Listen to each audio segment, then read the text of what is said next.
সকলোখিনি দৰ্শকসকলক আমি এতিয়া দেখুৱাম আমাৰ নাগা বাবাসকলক। আমি নাগা বাবাসকলৰ আখাৰাত উপস্থিত আছোঁ। আমাৰ ভিডিঅ' পাৰ্চনে সকলোখিনি আপোনালোকক দেখাব। নাগা বাবাসকলে কেনেধৰণে থাকে সকলোখিনি আপোনালোকক দেখাবলৈ চেষ্টা কৰিম।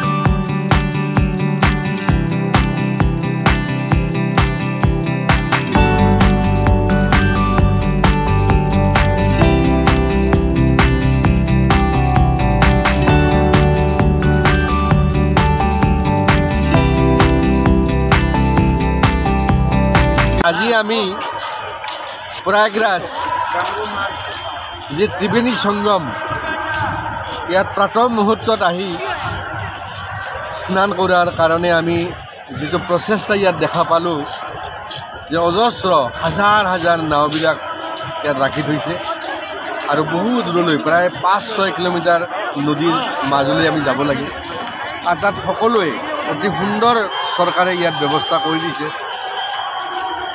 অন্তত কোনো মানুহৰ কোনো সমস্যা আমি দেখা নাই বা ইয়াত প্ৰত্যেক লাখ লাখ ভক্তই এই প্ৰাতঃ মুহূৰ্তৰ পৰাই ইয়াত শাৰী পাতি লাইন পাতি আছে আৰু সকলোৰে এটাই ইচ্ছা যে গংগাত তেওঁলোকে অন্তত এটা পবিত্ৰ ভাৱেৰে স্নান কৰিব, জীৱনৰ সমস্ত যি নিগেটিভ এনাৰ্জি এইবিলাক তেওঁলোকে চাফা কৰি দিব।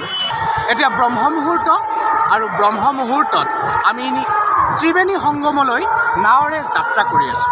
আপোনালোকে দেখিব অগণন ভক্ত নাৱেৰে যাত্ৰা কৰি আছে ত্ৰিবেণী সংগমলৈ। বিভিন্ন চৰাই, পৰিভ্ৰমী চৰাই উৰি আছে।